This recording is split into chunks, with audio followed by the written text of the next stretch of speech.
Hello everybody, welcome to my English class. My name is Mita Rahman. You can call me Miss Mita or Miss Rahman. This time I would like to explain about kisi-kisi penilaian akhir semester ganjil mata pelajaran bahasa Inggris kelas 7 SMP. Are you ready? Let's get started. Oke, untuk kisi-kisi yang pertama yaitu tujuan pembelajarannya peserta didik dapat menyapa orang lain. Materinya yaitu tentang greeting, ucapan salam pertemuan, leave taking, ucapan salam perpisahan, thanking, ungkapan terima kasih, and apologizing, ungkapan permintaan maaf. Indikatornya ada dua, yaitu yang pertama mengklasifikasikan ungkapan sapaan, salam perpisahan, terima kasih, dan permintaan maaf. Dan indikator yang kedua yaitu menentukan ungkapan yang tepat dari berbagai situasi percakapan. Oke, kita lihat contoh soalnya. Ini contoh soalnya yaitu ada which one is the expression of greeting. Kalau ada pertanyaan seperti ini artinya adalah yang mana yang merupakan ungkapan salam pertemuan, karena greeting itu salam pertemuan. Oke, kita observe ya. Opsi yang pertama yaitu adalah thank you. Apakah thank you termasuk greeting? No, thank you termasuk ungkapan terima kasih atau thanking. Yang kedua, I'm sorry. Ini termasuk ungkapan apologizing atau permintaan maaf. Yang ketiga, how are you? Apa kabar? Apakah termasuk ungkapan salam pertemuan? Oke, kita lihat dulu opsi yang terakhir, see you. See you itu artinya selamat tinggal atau sampai ketemu lagi. Ini termasuk ungkapan salam perpisahan ya. Jadi yang benar adalah yang ini, yang optionnya yang C, how are you. Kita lihat contoh berikutnya. Nih, which one is not the expression of leave taking? Nah, kalau ada not-nya itu berarti pilih yang bukan. Which one is not? Yang mana yang di bawah ini yang bukan merupakan ungkapan salam perpisahan. Kita lihat ya satu-satu. Yang pertama ada good night, selamat malam. Goodbye, selamat tinggal. Take care, hati-hati. Dan ada good evening, selamat malam juga. Oke, jangan terkecoh ya. Di sini ada dua selamat malam, ada good night dan ada good evening, tapi memiliki fungsi yang berbeda. Kalau good night itu ungkapan yang digunakan untuk berpisah di malam hari, itu pakai good night. Sedangkan kalau good evening itu selamat malam tapi masih beraktivitas. Jadi jawabannya adalah yang bukan merupakan ekspresi ungkapan dari salam perpisahan, yaitu yang ini ada good evening. Good evening. Next, selanjutnya adalah indikator yang kedua, masih dengan materi yang sama, tapi indikator yang kedua yaitu menentukan ungkapan yang tepat dari berbagai situasi percakapan. Nanti kalian akan disajikan dengan beberapa percakapan dan kalian nanti akan mengisi kalimat rumpangnya yang sesuai dengan percakapan tersebut. Misalnya ini ya, kayak gini contohnya. Ini percakapan antara Siti dan Dayu. Kata Sitinya kayak gini, hello Dayu, how do you do? Hello Siti, bla bla bla bla, nice to meet you, nice to meet you too. Nah, kalian tugasnya adalah mengisi kalimat yang rumpangnya. Kalian harus lihat dulu, di sini ada how do you do. Kalau misalnya ada yang bertanya atau ada yang menyapa dengan kalimat ungkapan how do you do, berarti kalian juga harus menjawabnya dengan how do you do juga. Ya, di sini ada ya how do you do itu ada di option yang C. Tapi nanti di ulangannya itu kalian pakai e-learning, jadi si pertanyaan dan jawabannya itu diacak. Jadi nggak tahu ini berada di nomor berapa, dan opsinya itu belum tentu yang how do you do itu ada di option yang C. Bisa aja dia ada di option yang A, B, or D. Oke, next. Ini kita ke materi yang kedua, yaitu tujuan pembelajarannya peserta didik dapat memperkenalkan diri sendiri dan orang lain. Materinya adalah tentang self-introduction and introducing others. Indikatornya adalah mengidentifikasi berbagai informasi mengidentifikasi berbagai informasi pada teks perkenalan diri. Nah, jadi nanti akan ada sebuah teks perkenalan diri dalam bentuk komik, ada gambarnya. Kalian observe dulu, contohnya seperti ini. Oke, contohnya ini ada perkenalan diri dari seorang anak bernama Galang. Hi, my name is Galang.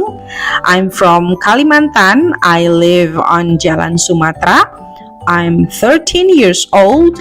I go to SMP Merdeka. I like fishing and I have 2 sisters.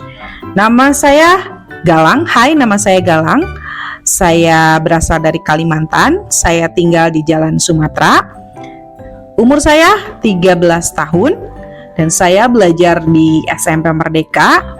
Saya suka memancing dan saya punya 2 saudara perempuan. Nah, nanti kalian akan disajikan beberapa pertanyaan yang berhubungan dengan teks tersebut. Contohnya seperti ini. What is his name? Siapa nama dia? Nah, dia di sini adalah si Galang ya. Jangan terkecoh. Walaupun tadi di teksnya itu I am Galang atau my name is Galang, tapi di sini yang ditanyanya adalah nama dia. Yang pertama, I am Galang, saya adalah Galang. Yang kedua, my name is Galang, nama saya adalah Galang. His name is Galang, nama dia adalah Galang. Yang terakhir, she is Galang, dia adalah Galang. Oke. Yang menunjukkan dia itu ada option C and D, yang C sama D ya. Tapi karena Galang di sini adalah seorang anak laki-laki, jadi kalian harus menjawabnya dengan his name, bukan she is. Kalau she is itu untuk perempuan. Oke, next untuk materi selanjutnya, ini yang paling banyak Ibu tampilkan di soal untuk nanti ya. Tujuan pembelajarannya peserta didik mengenali angka, hari, bulan, tanggal, dan tahun. Materinya telling time, days, months, and years. Jadi tentang waktu ya, tentang nama-nama hari, nama-nama bulan, dan bagaimana cara menunjukkan tahun juga dan jam juga. Indikatornya yang pertama menyatakan ordinal dan cardinal numbers dalam bentuk tulisan dan angka. Masih ingat kan tentang ordinal dan cardinal numbers? Kalau yang cardinal itu yang 1, 2, 3, 4. Kalau yang ordinal itu yang first, second, third, fourth, dan yang lain-lainnya. Oke, contohnya untuk indikator yang pertama, contoh pertanyaannya seperti ini. What is 20 in bahasa? What is 20 in bahasa? Jadi, apa 20 dalam bahasa Indonesia? Kalian cari nih, apakah 20 itu 12, 20, 11, atau 22? Oke, bisa ya jawab. Next. Untuk indikator yang kedua yaitu menerjemahkan nama-nama hari dan bulan. Jadi kalian harus dihafalkan Senin itu apa, Selasa itu apa, Rabu itu apa, and then Januari, Februari, Maret in English juga. Contohnya kayak gini. What is minggu in English? Apa minggu dalam bahasa Inggris? Pilihannya ada Friday, Monday, Sunday, and Wednesday. Ini benar-benar kalian harus hafalin. Minggu itu apa dalam bahasa Inggris. Next. Untuk indikator selanjutnya, masih dalam materi yang sama, menganalisis nama hari dan bulan yang tepat. Nah, kalau tadi menerjemahkan dari bahasa Inggris ke bahasa Indonesia, ataupun sebaliknya dari bahasa Indonesia ke bahasa Inggris, kalau sekarang kalian harus menganalisis nih, bulan apa misalnya sebelum bulan ini, hari apa setelah hari ini. Contohnya seperti ini ya. What is the day after Saturday? Apa nama hari setelah hari Sabtu? Kalian harus tahu nih, setelah hari Sabtu itu hari apa? Pasti hari Minggu. Minggu, what is Minggu in English? Itu. Apakah Friday, or Sunday, or Monday, or Tuesday? Oke, next. Untuk indikator selanjutnya menyatakan tanggal, bulan, dan tahun dalam bentuk tulisan. Menyatakan tanggal, bulan, dan tahun dalam bentuk tulisan. Jadi ini lengkap ya. Ada tanggalnya, ada bulannya, dan ada tahunnya. Kita lihat contohnya. Oke, di sini ada 17, di atasnya ada TH, kemudian bulannya ada bulan ke-8, dan tahunnya ada 1945. Nah, kalian nanti tebak penulisannya untuk 17 TH itu seperti apa? Apakah the 17, the 8, atau the 17th, or the 7th? Kemudian kalau bulan ke-8 tuh bulan apa? Dan penulisan tahunnya dalam bahasa Inggris, biasanya dalam bahasa Inggris itu disebutkannya dua angka 1945. 19 itu apa? 45 itu apa?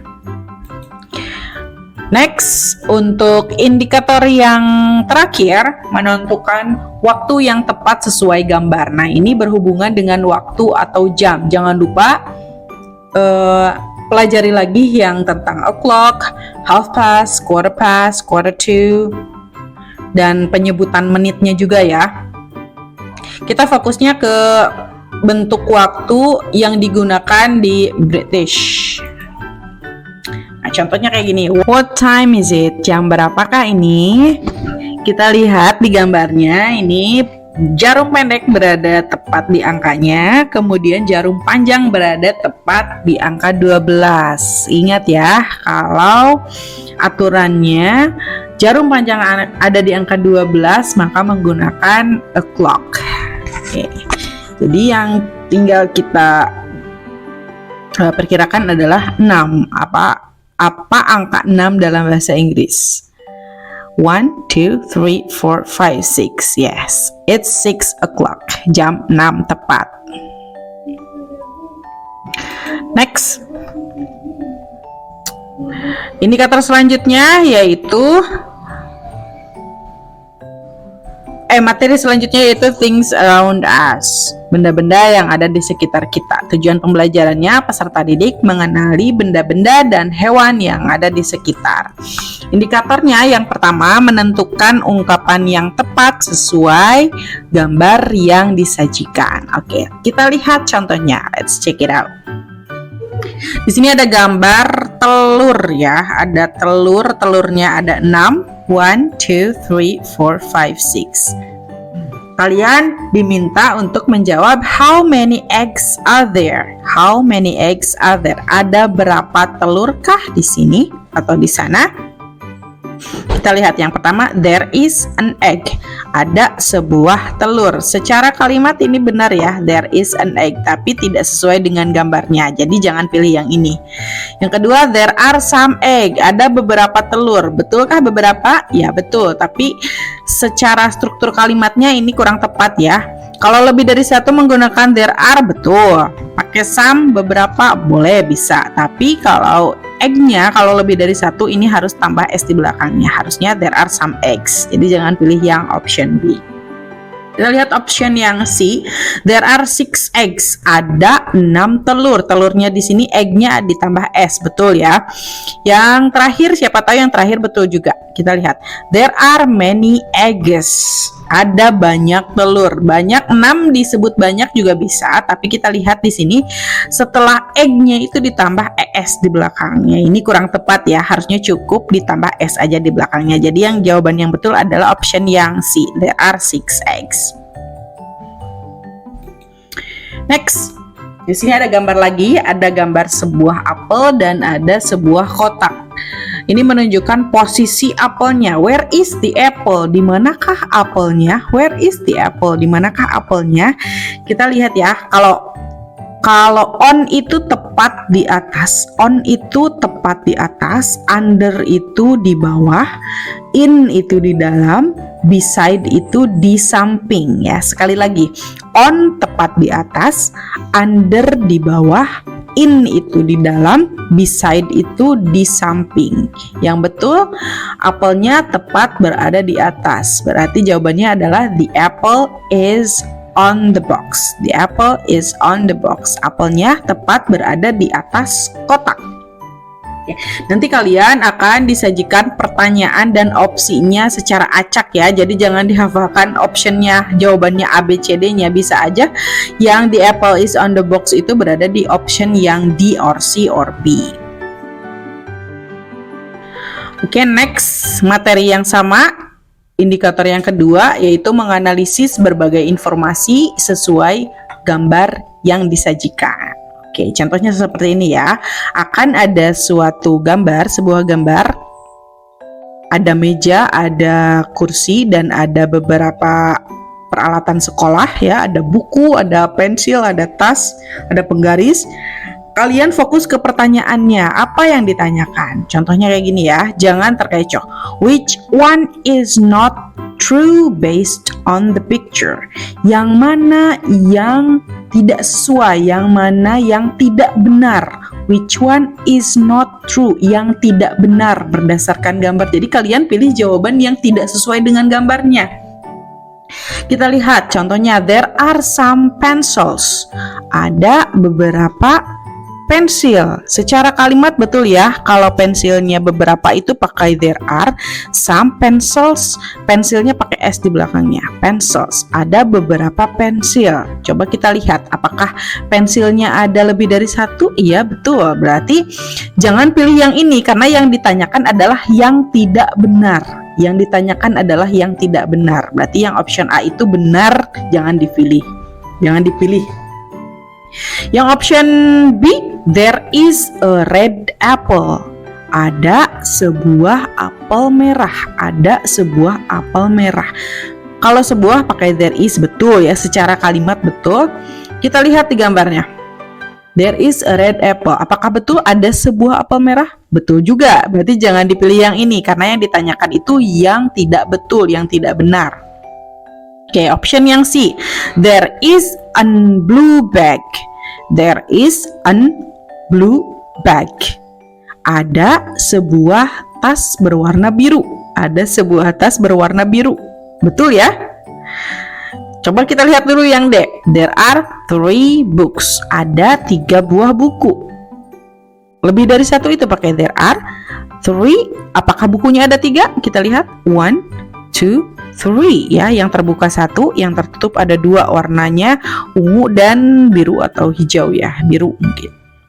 Ini semuanya terlihat betul ya, tapi kita lihat struktur kalimatnya. Yang C, there is a blue bag. Ada sebuah tas biru. Coba, secara gambar ini betul, tapi secara kalimat kita lihat blue bag. Karena ini berawalan blue, soundnya adalah maka jangan menggunakan an, harusnya there is a blue bag. Jadi ini secara kalimat tidak betul, jadi kita pilih yang C, there is a blue bag. Harusnya there is a blue bag, harusnya gitu ya. Jangan terkecoh soalnya apakah ini ditanyakan yang benar sesuai gambar ataukah yang tidak benar sesuai dengan gambarnya. Oke, next kita materi selanjutnya ya. Ini materi terakhir kayaknya. Materinya tentang public places, tempat-tempat umum. Tujuan pembelajarannya, peserta didik mengenali tempat-tempat umum yang ada di sekitar. Indikatornya menentukan tempat umum yang tepat sesuai gambar dan informasi yang disajikan. Jadi nanti akan ada suatu gambar dan akan ada sedikit penjelasannya. Kalian tebak di manakah ini. Contohnya seperti ini. Oke, di sini ada gambarnya, kalian bisa tebak kan?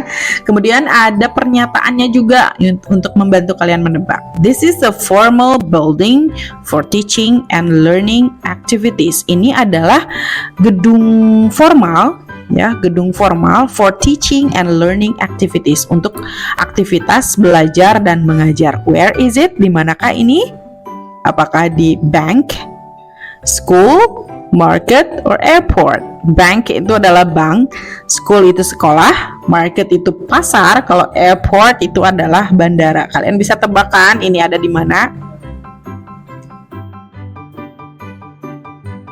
Oke, that's all about kisi-kisi pas ganjil mata pelajaran bahasa Inggris kelas 7 SMP. Thank you so much for your attention. Hopefully you would get best score then.